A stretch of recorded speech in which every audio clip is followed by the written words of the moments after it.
नमस्कार, मैं सुमंत। आज हम लोग पढ़ेंगे इन्फ्लेशन के बारे में, मुद्रास्फीति के बारे में।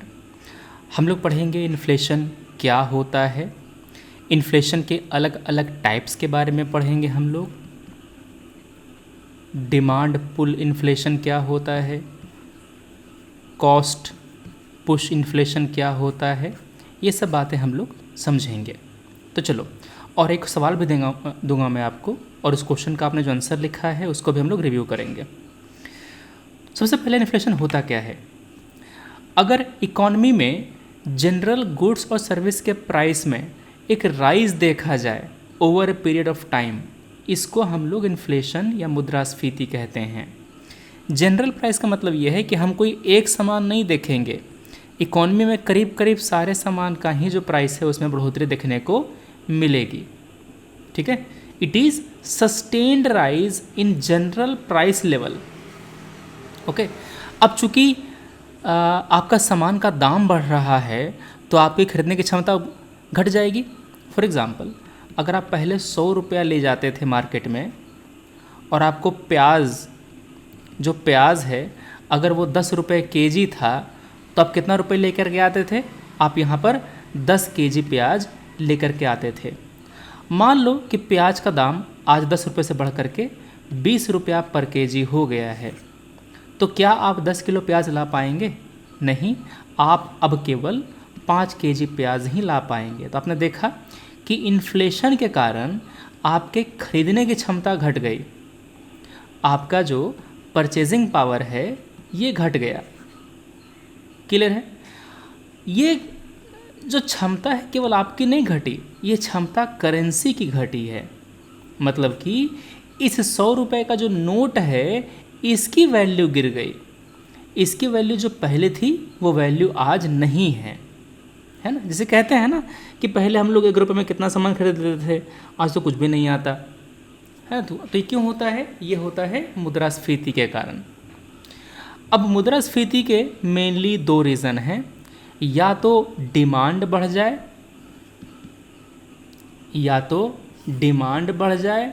या तो उस माल को बनाने का जो खर्चा है, कॉस्ट है, वो बढ़ जाए। इन्हीं 2 केस में आपका मुद्रास्फीति होता है। क्लियर है? तो चलो, सबसे पहले हम देखते हैं डिमांड वाला पोर्शन, कि डिमांड के बढ़ने से किस तरह से मुद्रास्फीति आती है। तो सबसे पहले हम देखते हैं कि क्या क्या कारण हैं डिमांड बढ़ने के पीछे। सबसे पहला कारण है गवर्नमेंट एक्सपेंडिचर का बढ़ना। सरकार का बजट हर साल बढ़ता जा रहा है, सरकार के द्वारा किया गया एक्सपेंडिचर, खर्च हर साल बढ़ता जा रहा है। जैसे कि हेल्थ पे गवर्नमेंट अब ज़्यादा स्पेंड कर रही है, एजुकेशन पे ज़्यादा स्पेंड कर रही है, मैन्युफैक्चरिंग पे स्पेंड कर रही है, खर्च कर रही है ना। डायरेक्ट बेनिफिट ट्रांसफ़र पे, चाहे महात्मा गांधी नरेगा पे, इन सब पे गवर्नमेंट जब ज़्यादा खर्च करती है ना, तो पैसा पब्लिक के हाथ से निकल करके जनता के हाथ में जाता है। पैसा गवर्नमेंट के हाथ से निकल करके पब्लिक के हाथ में जाता है।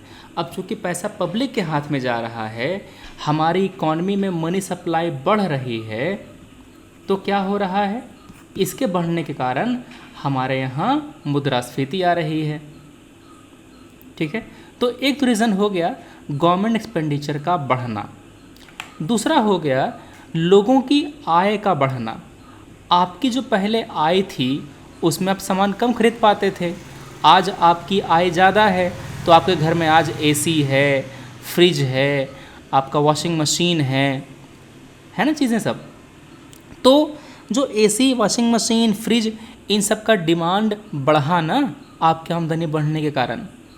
तो चूँकि आपका इनकम बढ़ रहा है, आपकी खरीदने की क्षमता बढ़ रही है, इसी कारण से आपका डिमांड बढ़ रहा है।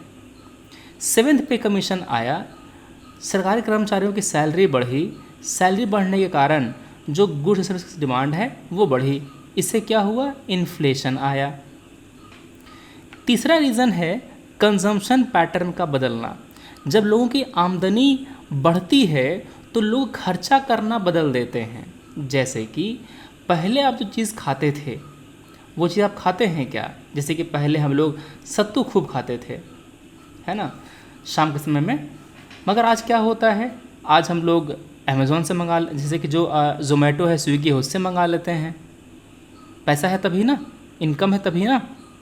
जैसे कि पहले ज़्यादातर मतलब लोग चिकन कम खाते थे, जो घर की साग सब्जी है उस पर ज़्यादा डिपेंड रहते थे। मगर जब इनकम बढ़ा तो अंडे, मछली, चिकन, मुर्गे, इन सब की डिमांड बढ़ी, है ना। तो आपका जो कंजम्पशन पैटर्न है ये भी मांग को, डिमांड को बढ़ावा देता है। अगला है जनसंख्या का बढ़ना। जब पॉपुलेशन बढ़ेगा तो वैसी बात है कि डिमांड बढ़ेगी, है ना। चाहे ये डिमांड खाने पीने के सामान की हो, एसी फ्रिज कूलर की हो, या फिर ज़मीन की हो। ज़मीन की डिमांड बढ़ी है, लोगों के पास पैसा भी आया है। इस कारण से क्या हुआ है, ज़मीन की डिमांड बढ़ने के कारण इसके दाम में अप्रत्याशित वृद्धि हुई है, काफ़ी ज़्यादा वृद्धि हुई है। अगला है ब्लैक मनी। लोग जो इनकम कमाते हैं वो पूरी तरह से गवर्नमेंट को शो नहीं करते। उन्होंने कमाया है 20 लाख रुपया, गवर्नमेंट को दिखाया है केवल 7 लाख रुपया, तो जो 13 लाख रुपया बच गया ये क्या है, ये ब्लैक मनी है। जिस इनकम पर टैक्स नहीं पे किया गया, सरकार के सामने नहीं दिखाया गया, वो ब्लैक मनी कहलाता है।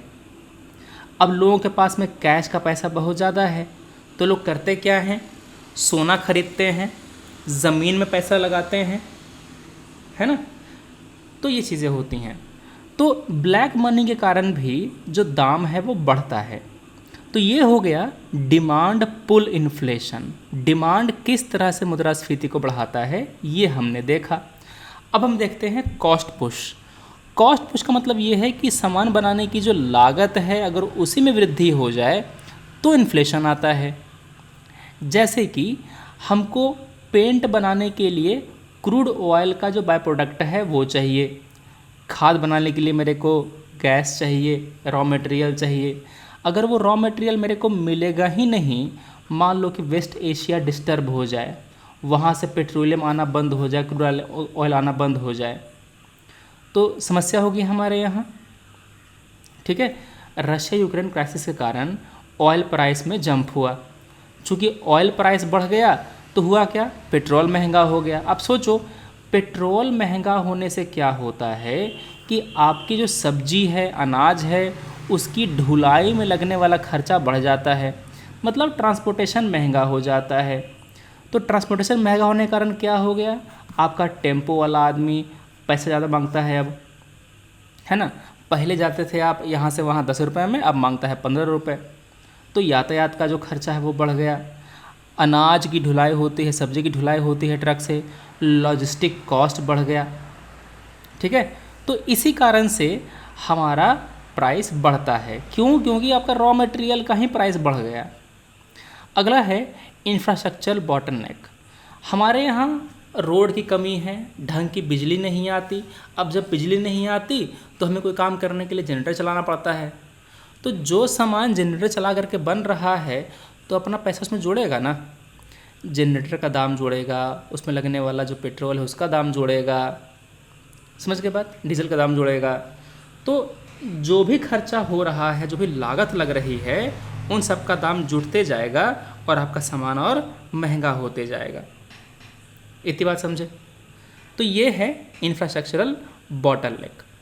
अगला है सीजनल एंड साइक्लिकल फ्लक्चुएशन। इसका मतलब क्या है, जैसे कि हमारे यहाँ मान लो कि लास्ट ईयर मानसून ठीक नहीं आया था एल नीनो के कारण, तो हुआ क्या, जो बारिश हुई वो कम हुई, तो धान का उतना उपज नहीं हो पाया, पैदावार नहीं हो पाया। तो जब धान उतना नहीं हो पाएगा तो क्या हो रहा है, आपका जो प्राइस है वो बढ़ जाएगा। तो मानसून फेल हो गया या फिर एग्रीकल्चरल प्रोडक्टिविटी डाउन हो गई, सरकार ने टैक्स बढ़ा दिया, ठीक है। अब मान लो कि जो पिज़्ज़ा मिलता था 50 रुपये में, उस पर गवर्नमेंट ने टैक्स लगा दिया, टैक्स बढ़ा दिया ज़्यादा। अभी टैक्स 5% का है ना, तो मिलता है 52 रुपये में। अगर टैक्स बढ़कर 10% हो जाए तो क्या हो जाएगा, यही मिलेगा 55 रुपये में, समझ रहे बात। तो टैक्स बढ़ने के कारण भी मुद्रास्फीति बढ़ती है। अब गवर्नमेंट अगर एमएसपी बढ़ा दे, अभी गेहूं का एमएसपी मान लो 2200 रुपये पर क्विंटल है, इसको बढ़ा करके 2400 रुपये पर क्विंटल कर दे तो क्या होगा, इन्फ्लेशन आएगा, ठीक है। तो ये सब तरीके हैं, ये सब आपके कारक हैं, फैक्टर्स हैं कॉस्ट पुश इन्फ्लेशन के, ठीक है। तो ये बातें हो गई हमारे इन्फ्लेशन की। अब आपको मैंने एक सवाल दिया था, उसको देखते हैं। मैंने क्वेश्चन क्या दिया था, elaborate on demand pull and cost push inflation factors of inflation in India. तो करें क्या, इसका आंसर लिखते टाइम सबसे पहले हम इंट्रो लिखेंगे। इंट्रो में we will define inflation, we will define inflation. Now in the body we will discuss what, we will discuss demand pull factors of inflation. Demand pull factors of inflation, इसको हम बक्से में डालेंगे और यहाँ पर हम पॉइंट्स मेंशन करना शुरू करेंगे। अब क्या करेंगे, cost push factors of inflation, small I, ठीक है। 1 2 3 क्या करेंगे फिर इसके बाद, कंक्लूजन। कंक्लूजन यहाँ पर या तो आप एक लाइन का कंक्लूजन दे सकते हैं, या तो मन करे आप वे फॉरवर्ड दे सकते हैं। इसमें क्या लिखेंगे वे फॉरवर्ड में, यहाँ पर आप लिखेंगे इस तरह से कि इंफ्रास्ट्रक्चर बॉटलनेक, इंफ्रास्ट्रक्चर बॉटलनेक, ठीक है ना, इसको दूर किया जाना चाहिए। Means we should provide necessary infrastructure, अच्छे रोड्स हों, अच्छी क्वालिटी की बिजली हो, ठीक है, ये सब बातें, ताकि हमारा जो लॉजिस्टिक कॉस्ट है वो घटे और हमारा मुद्रास्फीति कम हो। इसके साथ साथ आप ये बताएंगे कि हमारा जो एग्रीकल्चरल प्रोडक्टिविटी है ये बढ़े, एग्रीकल्चरल प्रोडक्टिविटी बढ़े तो इससे क्या होगी, उपज ज़्यादा होगी, सप्लाई ज़्यादा होगी तो मुद्रास्फीति आपका कम रहेगा, कंट्रोल में रहेगा। तो इस तरह का आप वे फॉरवर्ड लिख सकते हैं। इतना लिखने के बाद आपको अंतिम में वो लास्ट लाइन लिखने की ज़रूरत नहीं है, कंक्लूजन वाली, इतना सफिशिएंट है, समझे। तो ये हो गया आपका आंसर, इसका स्ट्रक्चर हो गया। अब आपका जो आंसर है वो देखते हैं हम, क्योंकि कंटेंट तो पढ़ ही लिया है आपने, किसमें क्या लिखेंगे, इसमें क्या लिखेंगे, मैंने पढ़ा दिया ना अभी, ठीक है। चलो, inflation refers to a sustained rise in general price level of economy and a fall in, यार देखो कॉपी करके पेस्ट मत करो, अब जो मैंने पढ़ाया तुमने एग्जैक्टली वही लाइन छाप दिया है, तो देख के नहीं। देखो मैं कहता हूँ कि अगर तुम पढ़ के लिखते हो तो कोई दिक्कत नहीं है, पढ़ कर लिखने में कोई दिक्कत नहीं है, बस तुम देख देख के छापो मत, ठीक है। मतलब लाइन बाय लाइन तुमने हो बहुत, अगर तुमने पढ़ के अपने खुद से मन से लिखा होता ना तो कोई ना कोई बड़े इधर उधर हुआ होता, मगर तुम्हारा एग्जैक्टली हू बहू वर्ड वही है, मैं ये नहीं चाहता, ठीक है। पढ़ लो, वो पन्ना बंद करो, उसके बाद अपने मन से आंसर लिखो, ठीक है। चलो इसको ठीक करो। अब यहाँ पर है inflation means an increase in average price level of goods and services over period of time. देखो ये देखो पढ़ लग रहा है कि हाँ इसके मन का है, ये इसका डेफिनेशन है सिंपल सा। Types of inflation, demand pull inflation, cost inflation, ठीक है, तुमने दोनों को डिस्कस किया है। फैक्टर कॉज इन्फ्लेशन, ये ओहो इसको अलग से नहीं लिखना है, यही तुम्हारा फैक्टर्स होगा, यही तुम्हारा फैक्टर होगा। तुमने पहले इसको डिफाइन किया है डिमांड पुल को, कॉस्ट पुश को, उसके बाद तुमने इसको कंबाइन करके नहीं लिखना है। डिमांड पुल इन्फ्लेशन को पहले तुम डिफाइन करो, उसके फैक्टर को तुरंत वहीं पे लिखो जैसे मैंने पढ़ाया है वैसे, ठीक है ना। दो चीज़ें हैं, यहाँ पर आपको 1 नंबर या 1.5 मार्क्स मिलेगा, या मैक्सिमम 2 मिल जाएगा इसमें। तुमने पहले डिफाइन किया है इन्फ्लेशन को, types inflation in India, demand pull inflation, तुमने पहले इसको डिफाइन कर दिया, उसके बाद तुमने फैक्टर्स लिख दिए। ये देखो यही मैं कह रहा था, यहाँ पर तुमने क्या किया, पहले तुमने डिफाइन कर दिया, उसके बाद तुमने इसके फैक्टर्स लिखे, increase income, increase in government expenditure, rapid rise in population, black money. देखो इसने भी पढ़ के ही लिखा है, मगर बात यह है कि इसने अपने मन से लिखा है बाद में, क्योंकि इसका हूबहू कंटेंट नहीं मिल रहा है मेरे कंटेंट से, है ना। यहाँ पर increase liquidity, DBT, provide subsidies for household such as PM Ujjwala Yojana, MSP, tax rate decrease, ये सब चीज़ें समझे। तो मैं कहता हूँ कि पढ़ के लिखने में कोई दिक्कत नहीं है, बस पढ़ के फिर अपने मन से लिखो, ये नहीं कि देख देख के लिख रहे हैं लाइन बाय लाइन। ओके, इससे तुम कुछ सीखोगे, ऐसे लिखने से तुम कुछ बातें तुम सीखोगे, मगर ऐसे तुम नहीं सीखोगे, ऐसे तुम नहीं सीखोगे कुछ बातें, बस तुम भूल जाओ कुछ देर बाद मैंने क्या लिखा था। ओके, चलो ये बातें हो गई। Inflation is a sustained increase in price level of goods and services in an economy over a period of time. It primarily occurs due to two sets of factor, demand pull factor and cost push factor। बढ़िया, तुमने intro को body से link कर दिया इस line के जरिए, nice. अब इसको पहले यहाँ पर बक्से में डालो। arises when aggregate demand in economy become more than aggregate supply. It occurs due to following factors: economic growth, monetary policy, rapid rise in population, changing consumption pattern। ठीक है। cost push inflation arises when aggregate supply of goods and services decrease because of increase in production cost, increase in production cost, supply chain disruptions। ठीक है। exchange rate fluctuation, government policies। ठीक है, nice. Both demand pull and cost inflation factor impact interact to determine India inflation rate. Addressing this factor is crucial for affecting inflation management. ठीक है, question तुम्हारा बढ़िया है। ज़्यादा मैं जब तुम यहाँ पर एक वे फॉरवर्ड दिए होते, जो मैंने बताया ना कि क्या लिखना है उसमें, वैसा। ठीक है, चलो तो बाकी जो हमारा एक क्वेश्चन था ये वाला इकोनॉमिक रिफॉर्म वाला, वो हम देख लेंगे किसी दूसरे वीडियो में। आज आप इसको पढ़ लीजिए। ये बातें हो गई।